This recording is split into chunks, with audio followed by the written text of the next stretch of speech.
Vienna, June 29, 2008. After 44 years of heartbreak, frustration, and unfulfilled promises, Spain finally did it. A footballing giant awoke from its slumber, and the world watched as La Roja rose from eternal underachievers to become kings of Europe. This was Spain's first major tournament win since 1964, not just a victory, but a revolution. The beginning of an era that would see them dominate world football like never before. But how did they finally reach the promised land? Who were the key players? And what were the key moments? This is how Spain won Euro 2008. Luis Aragonés managed Spain. Despite overseeing arguably the most exciting Spain side of this era, he was known for being a pragmatic coach with a direct physical approach. He famously ranted about Spain's shifts to a possession-based approach as early as 1998. We have dedicated ourselves to this idea that we all need to be brilliant on the ball, but no, Spain is not that kind of a football team. We should not try to go against our DNA. Despite his reservations, he recognized the immense talent in the Spanish squad. A possession-based attacking style was perfect for players such as Xavi, Iniesta, David Silva, David Villa, and Fernando Torres. There was a player who Aragonés decided was not a good fit for this new Spain, one player that represented the old, underachieving Spain, Raúl. Aragonés dropped Raúl from the Spanish Euro 2008 squad, citing poor form. I have chosen the players that I think are in the best form at this moment in time, but in retrospect, many have argued he was dropped to move past the old guard. In his book, The Inside Story of La Roja's Historic Treble, journalist Graham Hunter wrote that dropping Raúl represented the moment the atom was split, and the power of this Spain team was realised. Scottish journalist Ewan McTeer was more direct in explaining the decision. Raúl wasn't exactly a team player, neither on the pitch or off it. Aragonés wanted to create a united Spanish side that was no longer fractured between the Madrista and Barcelona players. The decision paid off emphatically in qualifying. Despite losing 2 of their first 3 games, Spain finished at the top of their group with 28 points. Before moving on to the main tournament, I would appreciate it if you could like, share and subscribe. This is another video in my series on the Euro tournament winners. My next video will be on Euro 2012 in 2 weeks. If you'd like to learn more, click subscribe. Thank you. Euro 2008 was held in Austria and Switzerland from June 7th to June 29th. Spain was drawn into Group D alongside reigning European champions Greece, Russia and Sweden. They opened their campaign against Russia. Spain dominated the game. They scored the opening goal after 20 minutes. Torres demonstrated great strength in tackling the ball away from Denis Kolodin. He then drove into the box as Russian keeper Igor Akinfeev closed the angle. Torres recognized this and passed the ball to Villa, who tapped it into an empty net.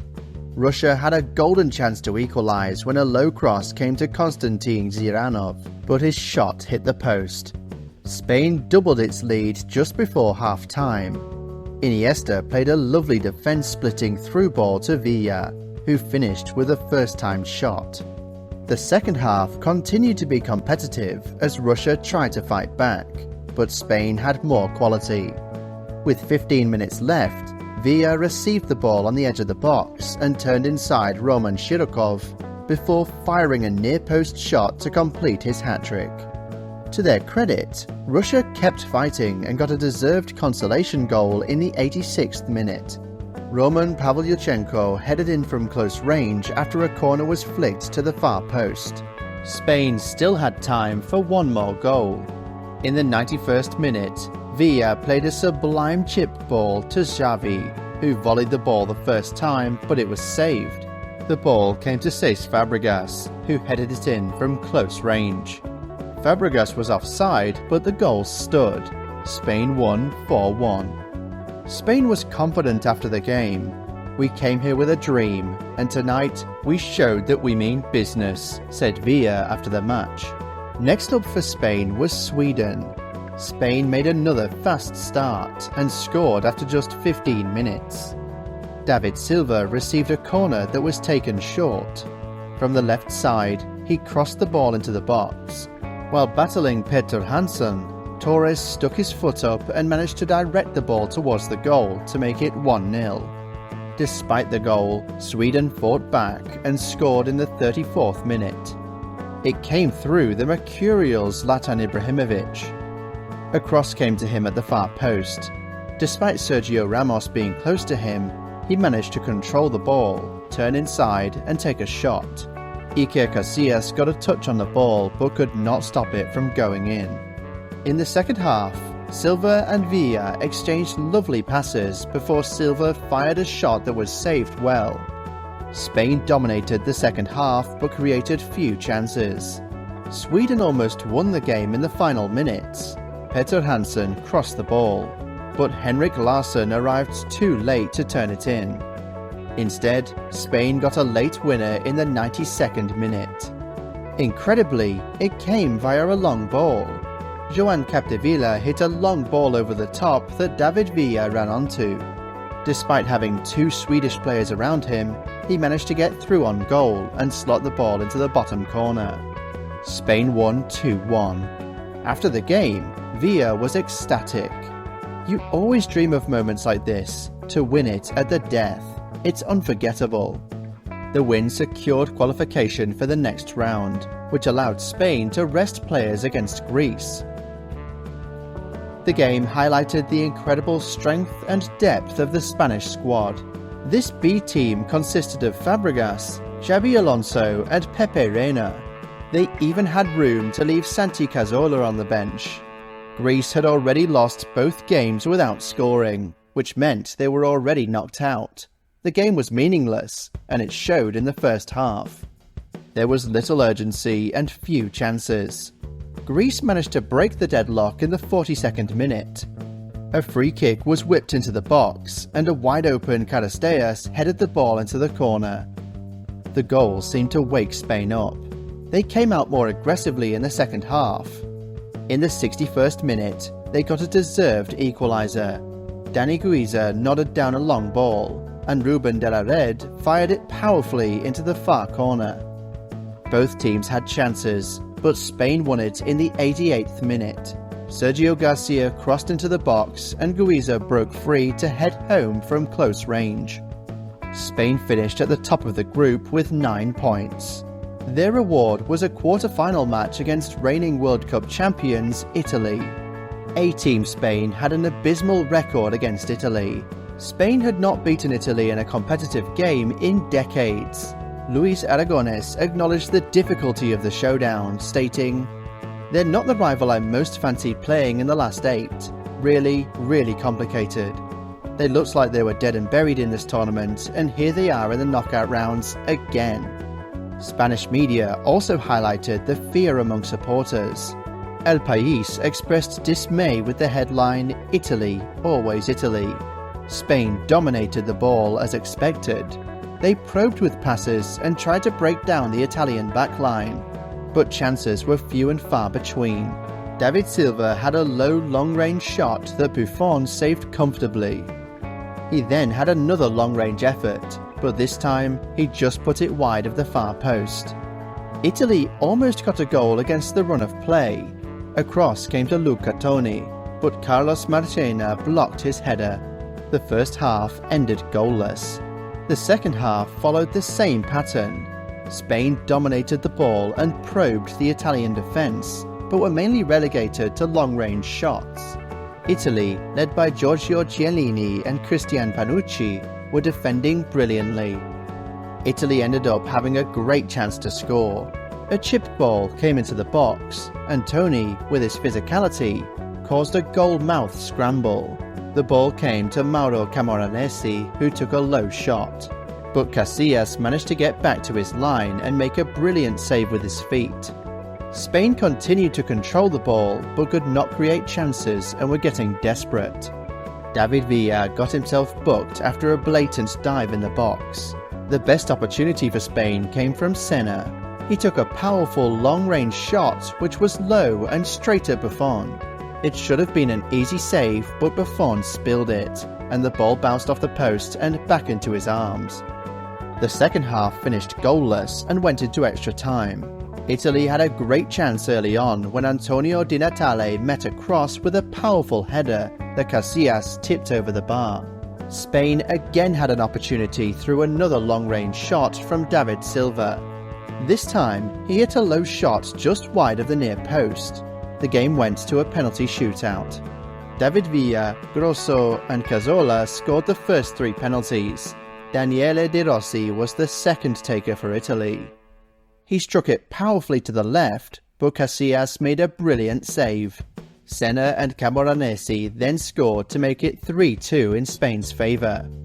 Guiza was the fourth taker for Spain.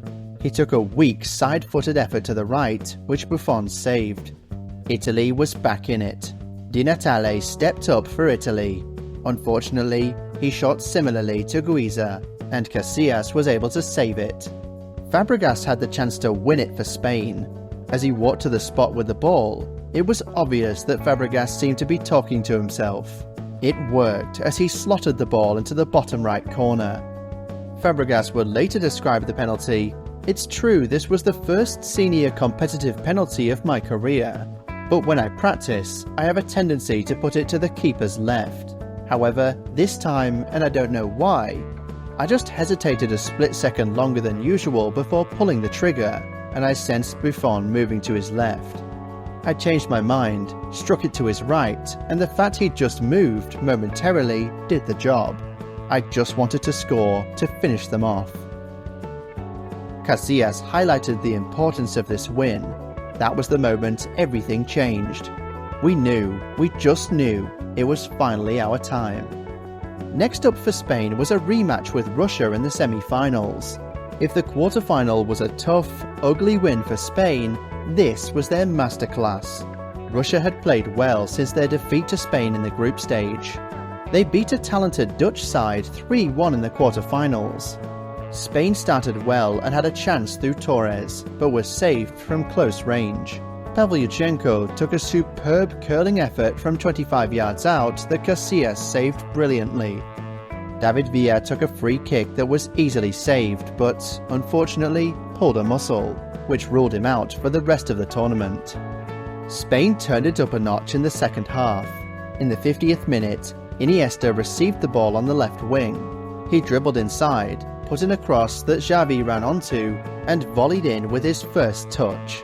In the 73rd minute, Spain launched a counter-attack. After some quick passing between Guiza and Ramos, the ball came to Fabregas, who played a lovely chip ball through to Guiza, who chested it down before lobbing it into the back of the net to make it 2-0. In the 82nd minute, Spain wrapped up the win with another fantastic counter-attack. After some quick passes, Iniesta got the ball in midfield.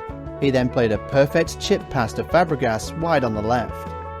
Fabregas then found David Silva in the box. Silva took a nice touch before firing it in. Spain was in the final. Xavi summed up the stunning performance. "We play with joy, with the ball at our feet. That's the Spanish way, and tonight we danced." The Euro 2008 final was played on June 29th in Vienna. Germany played against Spain in the final. Germany had played well in the tournament, beating Portugal and Turkey 3-2 in both knockout games. Spain was the favourite to win, but Germany started the better side. They got into numerous good positions but could not create a clear-cut chance. Thomas Hitzelsberger had the first shot on target of the game, but it was a weak effort. Spain almost scored against the run of play in the 14th minute. Iniesta took an off-target shot toward the far post, which deflected off Christoph Metzelder. German keeper Lehmann reacted brilliantly to make the save. In the 21st minute, Ramos crossed the ball to Torres, who headed toward the goal but hit the post. The goal finally came in the 33rd minute. Xavi played a through ball that Torres and Lahm chased. Torres showed better speed and strength as he beat Lahm to the ball, and then calmly dinked the ball over Lehmann, who had closed the angle down. Spain was 1 goal up. Spain started the second half well. Xavi took a low, long shot that Lehmann saved. Torres almost scored an identical goal, but this time, Lehmann just got to it first. Germany had their first chance of the half via a volley from Ballack that just went wide from the edge of the box. Romas had a chance with a header from a free kick, but Lehmann saved for a corner. From that corner, Xavi took a shot from just inside the box, but Frings cleared off the line. In the 82nd minute, Spain almost secured the win when Guiza headed the ball back across the goal, but Senna just missed the ball with an outstretched leg. Germany pushed for a goal but did not create a clear chance. Spain held on and became European champions for the first time since 1964. Torres highlighted the long wait for the glory. This is for everyone who waited, for every fan who believed. We've made history. Xavi heaped praise on Aragonés.